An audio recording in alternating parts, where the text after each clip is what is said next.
नमस्कार, मैं अंशु। आप सुन रहे रेडियो रंग 89.6 एफएम और देख भी रहे हैं यूट्यूब पे, फेसबुक पेज पे। आज मैं आपको ऐसे शख्सियत से मिलाने जा रही हूँ जो कि देवरिया में ही नहीं बल्कि कई राज्यों में ट्रेनिंग सेंटर खोल के हज़ारों युवाओं को देशों में नहीं बल्कि विदेशों में भी जॉब दिला चुके हैं। चलिए मिलते हैं Uma technical fire safety college के डायरेक्टर शिकेत चौधरी से। सर, अपने बारे में कुछ बताइए।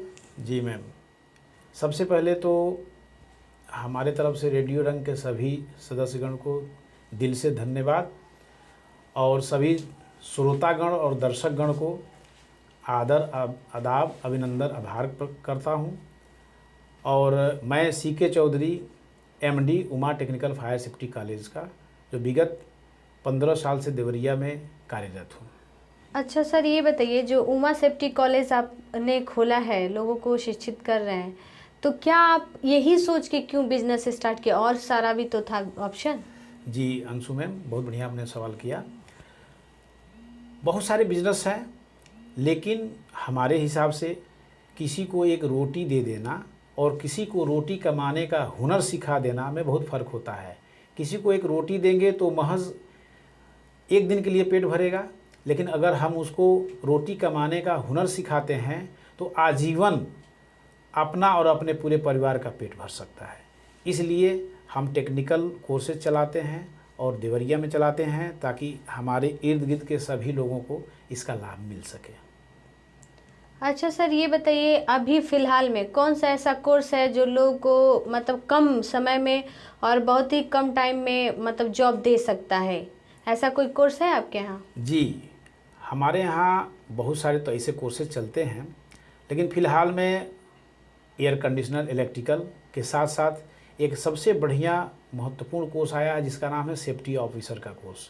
ये सेफ्टी ऑफिसर का कोर्स करा के हम लोग 100% जॉब पे भेज देते हैं और इसको कम समय में करके जॉब पाया जा सकता है। अच्छा सर, ये बताइए कि मतलब क्यों कोई आप ही के संस्था पे एडमिशन लेना चाहेगा? कुछ तो स्पेशल होगा, और भी अन्य तो ले सकते हैं एडमिशन। जी मैम, ये भी बहुत बढ़िया सवाल किया आपने। बहुत सारी संस्थाएं हैं, अब दूसरे के बारे में तो हम नहीं कुछ कहना चाहेंगे, लेकिन हमारे यहाँ प्रैक्टिकल और थ्योरी एक अनुभवी प्रशिक्षकों के द्वारा बहुत ही बारीकी से कराया जाता है नियम के अनुसार। और सबसे बड़ी विशेषता हमारी ये है कि जो बच्चे हमारे यहाँ से कोर्स करते हैं या पढ़ाई करते हैं उनको 100% हम लोग जॉब देते हैं, जिनका मुख्य उद्देश्य होता है जॉब। क्योंकि हमारे यहाँ बहुत सारे लोग ऐसे हैं जो पढ़ाई करके बैठे हुए हैं, तमाम प्रयासों के बाद भी कोई सफलता जब नहीं मिलती है तो वे लोग हमारे यहाँ आते हैं।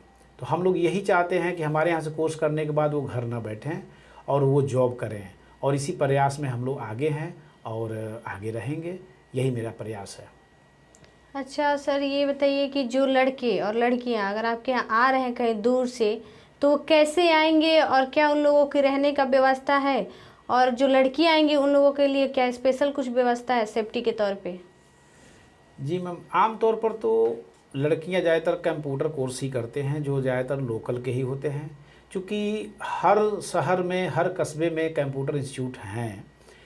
सेफ्टी कोर्स के लिए दूर से लोग आते हैं हमारे यहाँ, क्योंकि सेफ्टी में जो व्यवस्था हम देते हैं शायद दूर दूर तक नहीं है। तो उसके लिए हमारे यहाँ हॉस्टल उपलब्ध है, और हमारे यहाँ रेलवे स्टेशन नज़दीक है, बस स्टेशन नज़दीक है। वे लोग बस स्टेशन उतर के अमर ज्योति का पता पूछते हुए आ सकते हैं या मुझे कॉल कर सकते हैं, या रेलवे स्टेशन से उतर के अमर ज्योति चौराहे का पता पूछते हुए आ सकते हैं या कॉल कर सकते हैं, या हमारा एड्रेस गूगल मैप पर भी स्थित है, जहाँ पे गूगल मैप खोल के भी लोग देख के हमारे यहाँ हमें कांटेक्ट कर सकते हैं। सर, ये बताइए कि इन सबों से अलग अगर मनोरंजन की हम बात करें तो क्या पसंद है आपको? मनोरंजन की बात करें तो हम सॉन्ग पसंद करते हैं। जब भी इमोशनल होते हैं तो उस समय कोई न कोई गीत गुनगुना लेते हैं या फिर सुन लेते हैं। तो हमारा सबसे मतलब पसंदीदा सॉन्ग ही है जो हम पसंद करते हैं।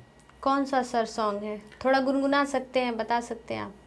जी मैम, ऐसे तो बहुत सारे सॉन्ग हैं जिसको हम पसंद करते हैं, लेकिन कुछ सॉन्ग ऐसे हैं जो हमें गीत के माध्यम से हमें शिक्षा देते हैं, तो उन गानों को मैं ज़्यादा पसंद करता हूँ, सुनता हूँ। जिसमें से एक गाना ये भी है जो मोहम्मद अजीज़ की आवाज़ में है, फिल्म का नाम तो नहीं मालूम है। एक गाना है कि जिंदगी हर कदम एक नई जंग है, जिंदगी हर कदम एक नई जंग है, जीत जाएंगे हम, जीत जाएंगे हम, तू अगर संग है, जिंदगी हर कदम एक नई जंग है। बहुत प्यारा सर आपने गुनगुनाया, बहुत अच्छा लगा ये भी सुन के। वाकई ज़िंदगी हर कदम एक नई जंग जी, है, जी, रोज़ जी। नए नए समस्या, रोज़ नए नए खुशी से मिलने का मौका मिलता है। सर एक बात पूछना चाहेंगे कि मतलब और भी आपका ब्रांच कहीं है क्या? जी जी मैम, हमारे अलावा हमारा ये चूँकि मुख्यालय है, हेड ऑफिस, इसके अलावा बहुत सारे ब्रांच हैं, जिसमें मुख्य ब्रांच जो इसमें बढ़िया सफलता से रन कर रहे हैं, जैसे हमारे संत कबीर नगर में है, साथा में है, और वहीं पर ताम्बेश्वर नाथ में है, खलीलाबाद में है, मधुबन में है, बड़हलगंज में है, मऊ में है, आरा बिहार में है, और भोरे में है, और झारखंड गोड्डा में है, चिरमिरी छत्तीसगढ़ है, इत्यादि और भी बहुत सारे ब्रांच हमारे रन कर रहे हैं। ये मुख्य जो ब्रांचेज हैं वो ये हैं जो हमारे अपने यूपी से लेके बिहार, छत्तीसगढ़ और झारखंड तक रन कर रहे हैं। कोर्स कराने के लिए कहाँ कहाँ के टीचर हैं और उनका अनुभव क्या है? जी मैम, हमारे यहाँ के जो फैकल्टी हैं, जो पढ़ाने वाले प्रशिक्षक गण हैं, वो लगभग नज़दीक के ही हैं। कुछ टीचर्स हमारे यहाँ दूर से भी आते हैं। हमारे यहाँ जितने प्रशिक्षक हैं सब अनुभवी हैं, वो कंपनियों में काम किए हैं और अपने जो है खुद क्वालिफाइड हैं। अच्छा खासा प्रशिक्षण और ट्रेनिंग लेने के बाद, जॉब करने के बाद और कई जगह पढ़ाने के बाद आज हमारे यहाँ प्रशिक्षण दे रहे हैं। अच्छा सर ये बताइए कि जी मतलब आपके सेफ्टी कॉलेज में कितने बच्चे अभी यहाँ से सीख के गए हैं, जॉब मिल गया, और कितने आपके यहाँ ही भी काम करते होंगे? हमारे यहाँ से बहुत सारे बच्चे आज जॉब पे हैं, जो इलेक्ट्रिकल एसी से लेके सबसे ज़्यादा बच्चे हमारे सेफ्टी से जॉब पे हैं, जो इंडिया से लेके विदेशों तक कार्यरत हैं।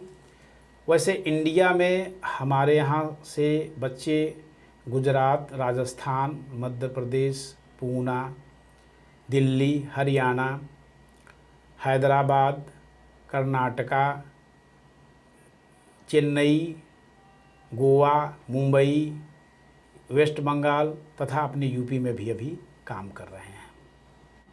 आपके यहाँ कहाँ कहाँ के बच्चे प्रशिक्षण ले चुके हैं? जी अंशु मैम, हमारे यहाँ अपने लोकल से तो बहुत सारे बच्चे प्रशिक्षण लेके आज देश विदेश में कार्यरत हैं। इसके अलावा हमारे यहाँ जैसे मैरवा, सिवान से आगे से लेके आपका छपरा तक के बच्चे, इधर बगहा, मोतिहारी तक के बच्चे, संत कबीर नगर के बच्चे, खलीलाबाद के बच्चे, इधर बड़हलगंज और गोला बाज़ार से लेके इधर हमारे जो है आजमगढ़, बनारस तक बच्चे, यहाँ तक कि मैहर तक के बच्चे जो है हमारे यहाँ प्रशिक्षण लेके आज जॉब कर रहे हैं। आ जाता है सर अगर आपको फ्यूचर में अगर इससे हट के कुछ करने का मौका मिलेगा तो आप क्या करना चाहेंगे? जी अंशु मैम, ये आपने बहुत बढ़िया प्रश्न किया है। ये प्रश्न बहुत दिनों से हमारे दिल में, हम जब भी रास्ते निकलते हैं तो ये उठता रहता है। ये तो बिजनेस है, सभी लोग अपने रोजी रोटी के लिए कोई न कोई बिजनेस करके अपना जीवन यापन कर रहे हैं। लेकिन इसके अलावा अगर मुझे कुछ करने का मौका मिलता है सरकार के द्वारा या ऊपर वाले के द्वारा, तो मैं एक चीज़ करना चाहूँगा। जैसा कि हम लोग सड़क पे, रास्ते पे कभी भी कहीं निकलते हैं तो हम लोग देखते हैं मंदबुद्धि बालक या बालिका या औरतें निवस्त्र या आधे कपड़े में घूम रहे हैं, जिनको न खाने की चिंता है, न कपड़ा पहनने की, न तन ढकने की, उनकी कोई व्यवस्था भी नहीं है। एक भूखा गरीब भिखारी अपना पेट भीख मांग के भी पाल सकता है, लेकिन ये जिनको ज्ञान ही नहीं है कि कहाँ मांगना है और किससे मांगना है और कहाँ पेट भरेगा, ये लोग दर बदर घूमते रहते हैं। और हमारे ही समाज के कुछ लोग उनके साथ गलत भी करते हैं। मैंने अपनी आंखों से देखा है, बहुत सारे महिलाओं और बच्चियों के साथ गलत किए और उसका प्रताड़ना उन्हें झेलना पड़ता है। तो मैं रेडियो रंग देवरिया के माध्यम से अपनी ये आवाज़ सरकार तक पहुंचाना चाहता हूं, बल्कि निवेदन करना चाहता हूं कि अगर मेरी आवाज़ सरकार तक पहुंचती है रेडियो रंग देवरिया के माध्यम से, तो मैं अपील करूंगा कि मुझे इसकी बागडोर दी जाए और मैं एक मंदबुद्धि आश्रमालय खोलना चाहता हूं, जिसमें ऐसे लोगों को दूर दराज से पकड़ के रखा जाए जिनको सही उपचार और सही दिशा, सही भोजन, सही कपड़ा पहनाया जाए, ताकि वे लोग भी अपना जीवन ठीक से जी सकें और हमारे तमाम लोगों के ज़रिए जो हो रहे पाप हैं उनसे बच सकें।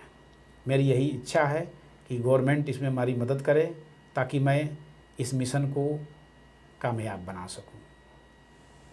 अच्छा लगा सर आपका ये सोच सुन के, और लोगों को ज़रूर ये रेडियो रंग के माध्यम से पता भी चलेगा। और बहुत बहुत धन्यवाद सर आपका रेडियो रंग पे अपना समय देने के लिए। जी नमस्कार। Thank you sir.